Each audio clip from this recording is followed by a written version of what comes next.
America president Donald Trump శుక్రవారం white house correspondents dinner ఫంక్షన్కు హాజరయ్యారు.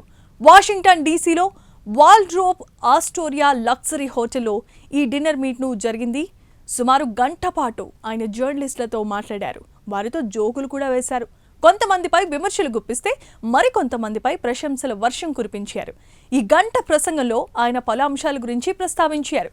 ప్రస్తుతం ఇరాన్తో జరుగుతున్న యుద్ధం గురించి మాట్లాడారు. మూడవసారి 2028లో ప్రెసిడెంట్గా పోటీ చేస్తానని చెప్పి తర్వాత కేవలం సరదా కన్నానని మాట మార్చేశారు. అలాగే Iran supreme leader Mustafa Khamenei గురించి పరుష పద జాలాన్ని వాడారు. మరి ట్రంప్ జర్నలిస్టులతో గంట సేపు మాట్లాడిన ఆ అంశాల గురించి ఒలుక్కేద్దాం.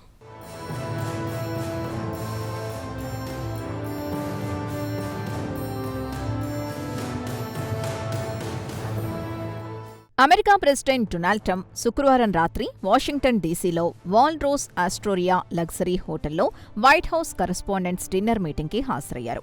సుమారు గంట సేపు జర్నలిస్టులతో సరదాగా మాట్లాడారు. వారిపై కొన్ని జోకులు వేశారు. కొందరిని విమర్శించారు. మరికొందరిపై ప్రశంసలు కురిపించారు.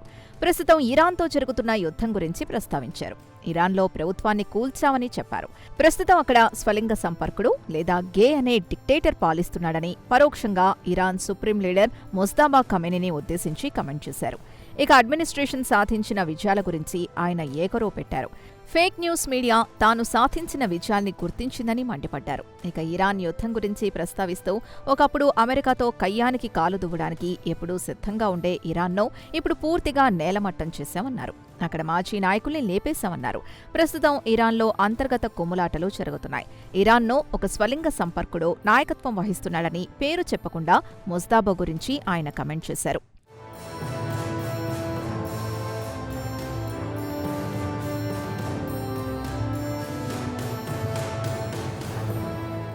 సుమారు గంటల పాటు జరిగిన ప్రెస్ హౌస్ కరెస్పాండెంట్స్ డిన్నర్ మీటింగ్లో ఆయన జర్నలిస్టులతో జోకులు వేస్తూ మరికొందరిని విమర్శిస్తే కొందరిని ప్రశంసించాడు. అలాగే ఆయన తన సెకండ్ టర్మ్లో సాధించిన విజయాల గురించి ఏకరో పెట్టారు. వీలైతే మూడవసారి కూడా అమెరికా ప్రెసిడెంట్గా పోటీ చేస్తానని చెప్పి వెంటనే ఇది కేవలం సరదాకు చెప్పానని మాట మార్చారు. వాస్తవానికి ఈ డిన్నర్ ఏడాది ఏప్రిల్లో జరగాల్సిందే. అయితే ఆ రోజు డిన్నర్ జరగాల్సిన హోటల్లో ఒక ఆగంతకుడు దూసుకొచ్చి తుపాకీతో కాల్పులు జరపడంతో పెద్ద ఎత్తున గందరగోళం ఏర్పడింది. దీంతో డిన్నర్ మీట్ రద్దయింది. ఇక ట్రంప్ డిన్నర్ మీటింగ్ ప్రారంభంలోనే ఈ రోజు సాయంత్రం అంత సులువుగా గడవదంటూ జర్నలిస్టుల్ని ఉద్దేశించి అన్నారు. అయితే ఈ మీటింగ్లో ఆయన పలువురు జర్నలిస్టులకు అవార్డులు ప్రదానం చేయాల్సి వచ్చింది. అయితే తన అడ్మినిస్ట్రేషన్ను విమర్శించిన వారికి కూడా అవార్డులు ఇవ్వాల్సిందేనని ఆయన కమెంట్ చేశారు. ఇక వైట్ హౌస్లో ప్రెస్ సెక్రటరీ ఉద్యోగం అత్యంత కఠినమైన ఉద్యోగమని ఆయన అన్నారు.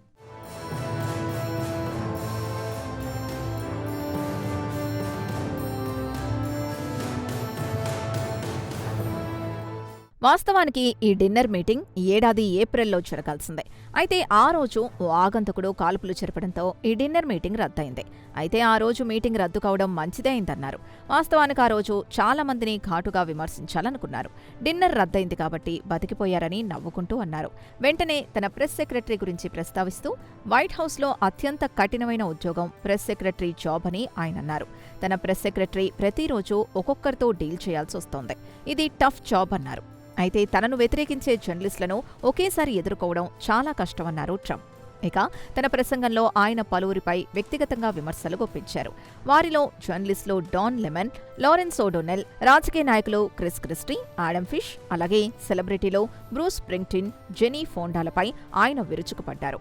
పైన తెలిపిన వారు ట్రంప్ అడ్మినిస్ట్రేషన్పై తరచూ విమర్శలు గుప్పించడంతో ఆయన వారిపై మండిపడ్డారు.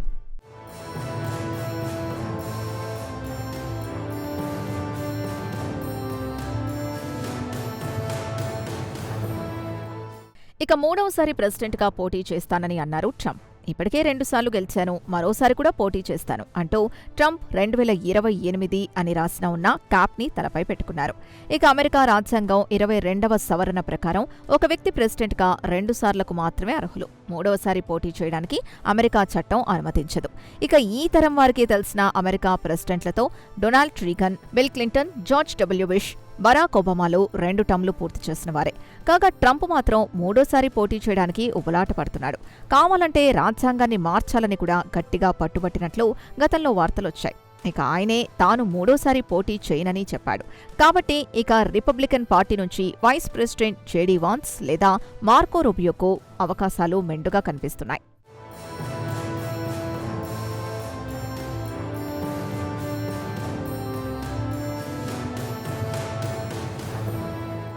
ఇక ట్రంప్ తరచూ New York times, CNN, wall street journal విలేకరులతో వాదులాడుతూ ఉంటాడు. అయితే ఈ డిన్నర్ మీట్ వారికి అవార్డులివ్వడానికి పేరు పిలిచినప్పుడు ట్రంప్ తన సీటులో కూర్చున్నాడు. ట్రంప్ తన ప్రసంగంలో CNN, New York Times, Wall Street జర్నల్ని దృష్టిలో ఉంచుకొని అంతా ఫేక్ న్యూస్ మాస్టర్స్ అంటూ తన గొంతు సవరించుకుంటూ అన్నారు.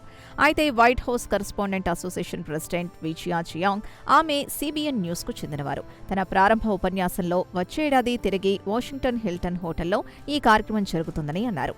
కాగా ఈ ఏడాది ఏప్రిల్లో ఇదే హోటల్లో కాల్పులు జరిగిన విషయం తెలిసిందే.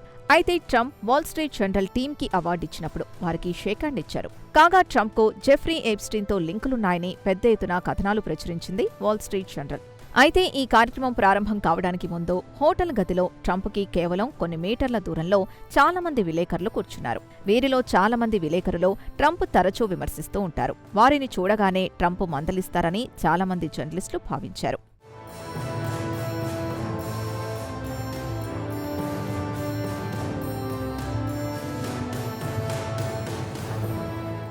ఇక ట్రంప్ తన ప్రసంగంలో మన మధ్య అభిప్రాయ భేదాలుంటే బుల్లెట్లతో కాదు డిబేట్ల ద్వారా పరిష్కరించుకుందామన్నారు. మొత్తానికి చూస్తే శుక్రవారం సాయంత్రం అంతా ట్రంప్ హుషారుగా కనిపించారు. తరచూ మీడియాతో జోకులు వేస్తూ సరదాగా గడిపారు. కొన్నిసార్లు తనలో తాను అనుకుంటూ ఉంటాను, జర్నలిస్టులు తనకు పెద్దగా నచ్చరని ట్రంప్ అన్నారు. ఈ గదిలో ఉండే వారిలో చాలా మంది తానంటే ఇష్టపడని వారుంటారని చమత్కరించారు. ఈ గదిలో ఉన్న వారిలో చాలా మంది అదృష్టవంతులని తాననుకుంటాను. ఎందుకంటే ఆ రోజు అంటే ఏప్రిల్లో డిన్నర్ వాయిదా పడిన రోజు వాస్తవంగా మీటింగ్ జరిగి ఉంటే మిమ్మల్ని అదే రోజు చీల్చి చెండాడేవాడినని నవ్వుకుంటూ అన్నారు. ఇక తాను ప్రెసిడెంట్గా లేను అంటే వార్తలు అందించడానికి ఎవరూ ఉండరు కాబట్టి వార్తా సంస్థలు దివాలా తీస్తాయని ట్రంప్ చమత్కరించారు.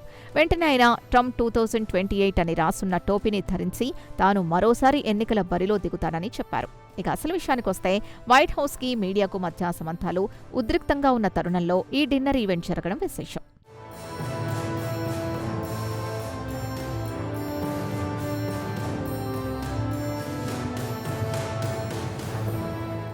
ఇక గత వారం ట్రంప్ అమెరికాకు చెందిన పలు నెట్వర్క్ కంపెనీ లైసెన్సుల్ని రద్దు చేస్తానని బెదిరించాడు.